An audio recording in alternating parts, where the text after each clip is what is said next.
I invite you to now close your eyes as we enter into our meditation together.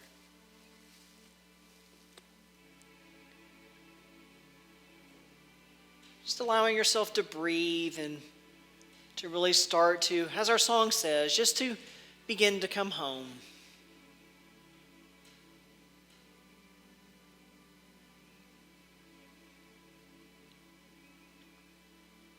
Home being that place where we go within and we feel love.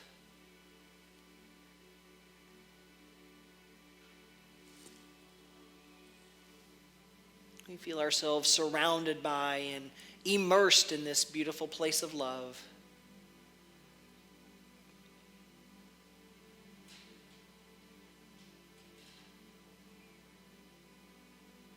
That love that we just radiate out from ourselves, from our heart space into the world and into the heart space of others, allowing them too to be immersed in love.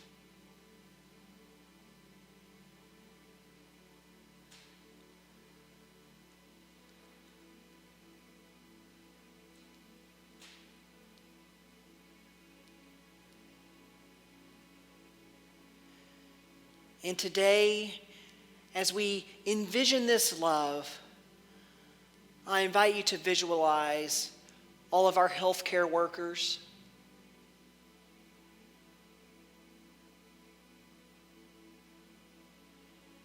all of our essential workers,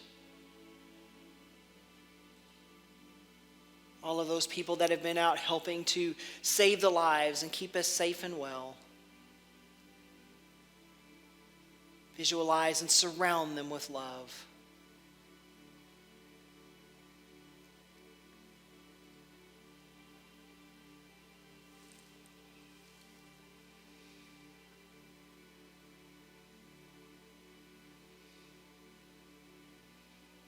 And I invite you to also send that love out into our country.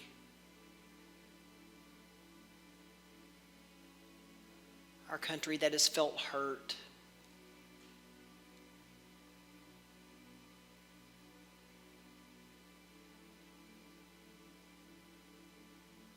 A country that has felt division.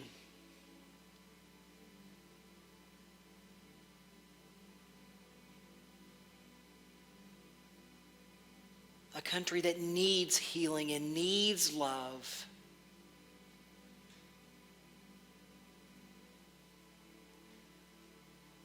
And we're going to enter into a little bit of a longer period of silence today. And as we're in that silence, please hold our country and everyone in it just in this place of healing and love today as we enter into our moment of silence.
as we begin bringing our attention and our awareness back to this time and this space,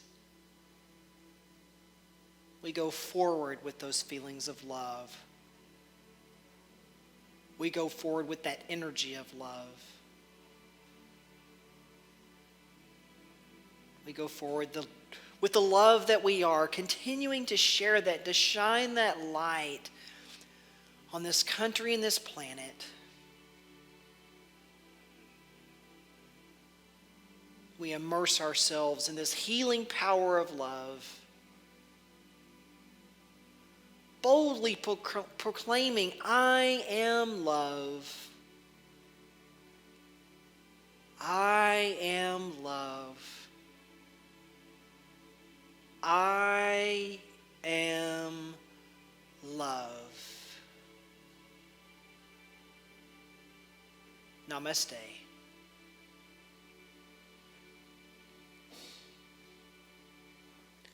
And let's continue to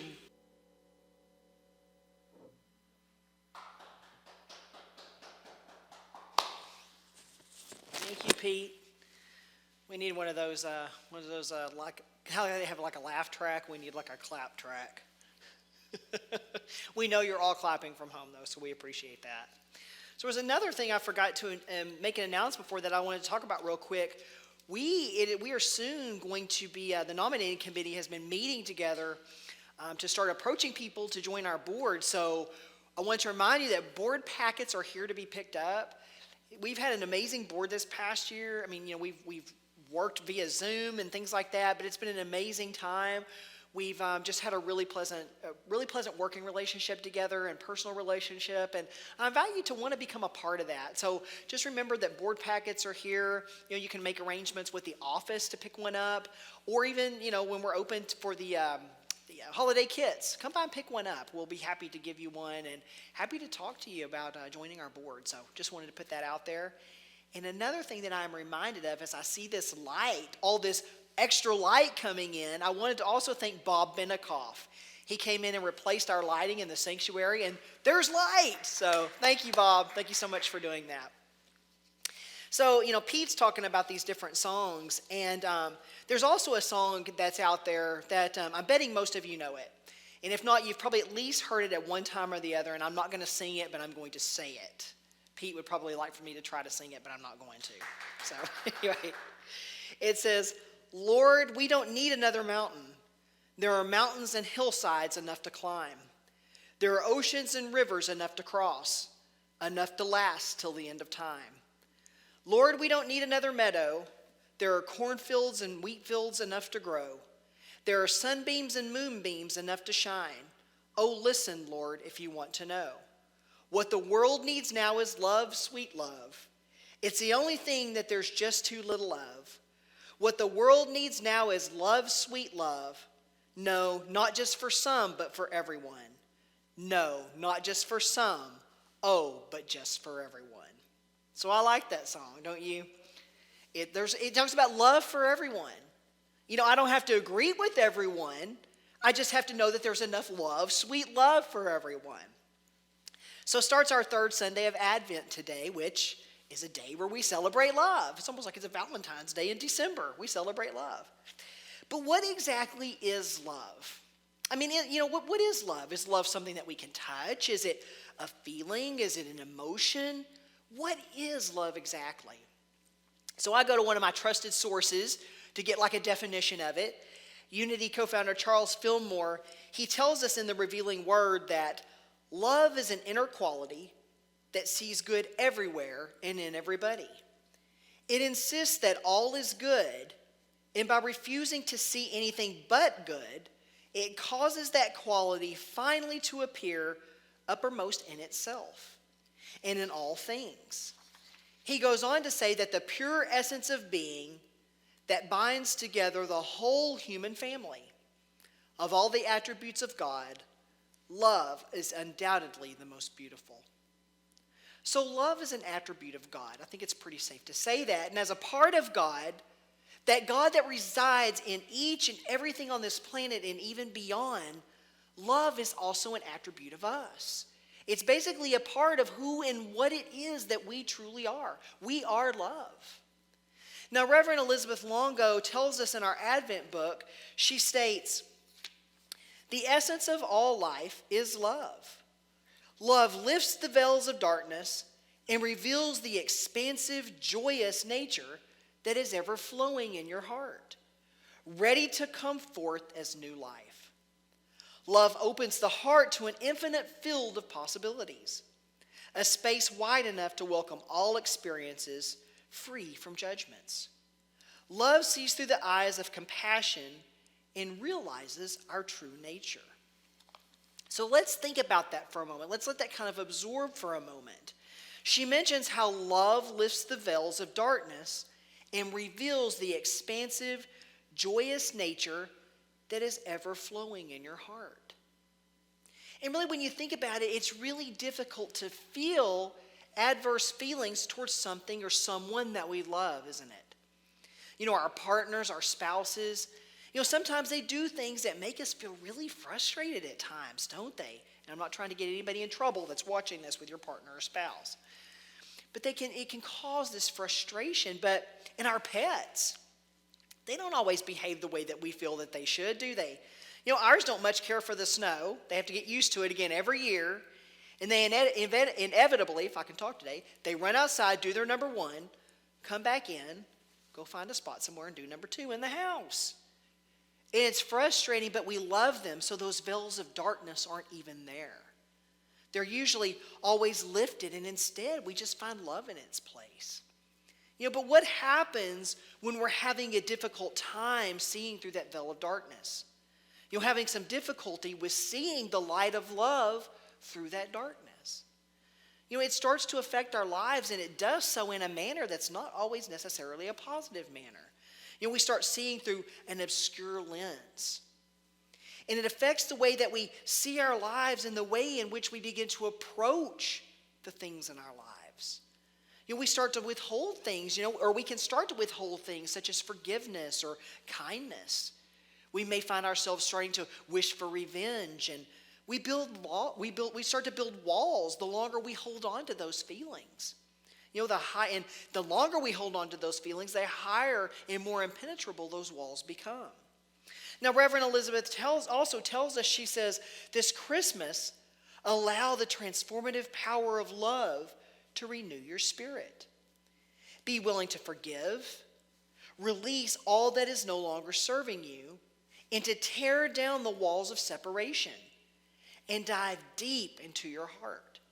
Then share the light of love with the entire world. 1 Peter 4:8. Above all, maintain constant love for one another, for love covers a multitude of sins. So what happens, though, when we choose to share our light with the world?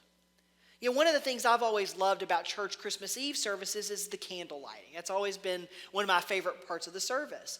One of us holds the light and then we pass it on to the next person. And before long, the entire room is just bathed full of this candlelight, this beautiful candlelight. All from the light of that one candle that we chose to share with each other. Now, Reverends Richard and Mary Alice from our booklet tell us, they say, has it ever occurred to you that a candle does not lose any of its power and brilliance by lighting another candle? Its ability to share its brilliance is limited only by the length of time it can stay lit. When Jesus said in Matthew 5:14, "You are the light of the world," he did so with the knowledge that we have an unlimited source of light. The inner source of light being the inner Christ. So I think it's pretty safe to say here that lights aren't meant to be hidden.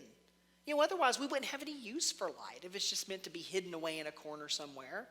We just continue to stumble along in the darkness and bump into different obstacles in our way without light. And we can even think about the sun for a moment. Think about the sun for a moment. It's good for us in the right quantities. We absorb vitamin D and other life-saving nutrients from the sun. It enhances our mood and how we feel. And the sun shares these things with us. Light was meant to be seen, and our light was meant to be shared with others. One candle provides a small amount of light in a large room. And it's only going to really likely help the person who's holding it. But it might be a little bit different if we begin to share it with others in the room. Imagine, much like our Christmas Eve service, that the entire room is holding a lit candle, all because one person decided to share their light. And this is how our light of love helps not only ourselves, but those around us. Much like the sun, it helps us to be able to receive those nutrients that we need, nutrients like love. It helps us to be able to see and to find our way through the darkness without stumbling over things in our paths. And sharing our light doesn't mean that we diminish it, that we begin to diminish our own in any way. Reverends Richard and Mary Alice also tell us, like a burning candle, each one of us can touch untold numbers of others with our unique light. We can keep touching and touching many other people with our love and our light, without diminishing our own source in any way. So we don't diminish our light because our light grows when we share it with others. It touches and affects other people, and it does so in a positive way. Matthew 5:16, let your light shine before others. So you may be wondering now, well, this is great information on love and the light, but how can we begin to live by the light of love, that light that we are? Reverend Margaret Flick states, Jesus lived what he taught. He healed the sick, fed the multitudes, and taught truth to all who would listen. He directed us to do the same by loving God and one another. Now, this might seem difficult right now when some of us are feeling that we can barely hold our head above water with everything that's happened in 2020. Some aren't feeling so great right now. Perhaps you've been isolated in your home, feeling like you've just kind of been on your own for too long. Maybe you're growing tired of these so-called leaders that are inciting violence in our country. Maybe we're just all likely feeling a little bit of fatigue right now. COVID, this election stuff in our country. But right now, it is more important than ever to remember the love that we are. And that is of the utmost importance that we use that love to help one another. I often look to Jesus. Now, I grew up Baptist, so much like Unity, we view Jesus as our master teacher. Seriously, Jesus lived what he taught. He didn't just go off and spout a bunch of words and then go on and do the opposite. He lived exactly what he taught. And we can read these parables in the Bible. We read how Jesus, he didn't go up and ask somebody, what their political affiliation was before he offered healing.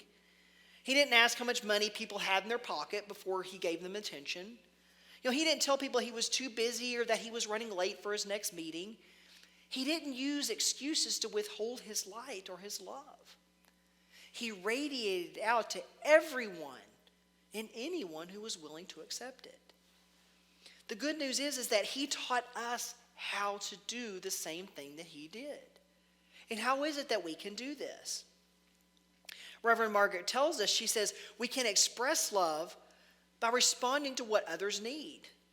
Maybe it's food, toys, donations, childcare, a listening ear, or nurturing another's gifts and talents. We can also create spiritual nourishment by thinking good thoughts and radiating love in our hearts. Speaking words of love may be easy, but expressing love through action is following the path of Jesus. We work to move beyond being loving to being love itself. We radiate love to all of creation with compassionate and open hearts. So Jesus laid the path in front of us. He gave us the formula that we need. He gave us the written instructions as to how to live by the light and the love that we are. We just have to be willing to take that path, and we have to be willing to follow it and to practice it. 1 John 3:18, little children, let us love, not in word or speech, but in truth and action. And we do so much like we do everything else. We make the choice to be love. To be love. It's always a choice. Licensed Unity teacher Trish Yancey tells us, no matter what happens around me, I anchor my awareness in love, knowing it is my choice and my gift to give. So she mentions anchoring our awareness. And this is something that we've really kind of talked about before, with being we first make the choice that we're going to do something. You know, the first time I walked into a Unity church, I made the choice to walk through the doors of that Unity church for the first time. I also made the choice to begin to learn the teachings and to live my life as closely to those teachings as I can in any given moment. It doesn't mean that I'm not going to backslide sometimes. You know, we all do this. But just like anything else, I pick myself up by my bootstraps, I stand up, and I go back at it again. You know, I currently participate in a yoga practice, and most of the time I do pretty well with one-legged poses, but not always. This last week was one of those not always weeks. You know, there are some days I just can't seem to get them and balance on one leg, no matter how hard I try. So I do the best I can. I enter the pose, and sometimes I'm jumping all up and down on one foot all over the place, you know, trying to hold it. And sometimes I completely fall out of it. But you know what? That's okay. I just know that I tried. And the next time I'll try again. And each and every time I try, I'm going to get just a little bit better. But the thing is that I make the choice to try. And I've said it once and I'll say it again. We practice over and over again. We practice these teachings over and over again each and every day. And when we do, we become increasingly more aware, moving into that place of awareness. You know, and I catch myself more. I'm more aware, so I catch myself doing things more. You know, I'm not always Mr. Smiley Face when I'm on the internet. You know, like most of us, I find comments on there that really test my patience. I don't agree with them, and they test my patience. You know, and sometimes I still, like most of us, I allow that impatience to get the best of me. But you know what? I'm aware of it when I do it. I don't have to second guess when I type something that I shouldn't have. You know, I'm fully aware of what I'm doing. And we can bring this awareness into everything, including love. It's kind of like what we've talked about before. We know when we're out of alignment with everything, especially love, because it just doesn't feel good. It doesn't feel good in the body, and it doesn't feel good in the mind. But it does feel good, and it does feel right when we are in the flow of love. 1 Corinthians 16:14, let all that you do be in love. And it really does make all of the difference. So you may also be thinking, well, you know, Evan, I'm having a great difficulty in feeling love for someone. You know, this person just always makes me feel frustration and maybe a little bit of anger, and I'm trying, but I'm having a hard time getting there. Well, just know that you're not alone. Dr. Noelle Stern mentions this in our book when she says, what does it mean to arrive at loving another? To feel the presence of love, especially for a difficult person, and especially at this sacred time. So first, we don't always have to agree or even like another person in order to feel the presence of love. There may be someone that you're never going to agree with, yet it doesn't mean that you can't feel the presence of love. Dr. Noelle tells us, when I'm angry at another or convinced they have wronged me, I turn from those judgments and instead visualize love surrounding and infusing them. I see love streaming from my heart to theirs. I calm down, no longer bothered or consumed. Love means acceptance. Love means allowing. Love means forgiveness. Love means not giving self-righteous advice. Love means listening without judgment, but with full intention and steady eyes. Love means ignoring annoyances and differences. Love means laughing together. So we can visualize what it is that we want to see. We can visualize radiating love from our hearts into theirs, into the people that are around us, or those that we see or feel are difficult people, what we visualize or what we deem as difficult people. We can visualize them being surrounded by this pink swirling energy, or however it is that you want to visualize love. And maybe you're not a visual person. That's okay too. You can instead feel it. Feel that love radiating out from you into them.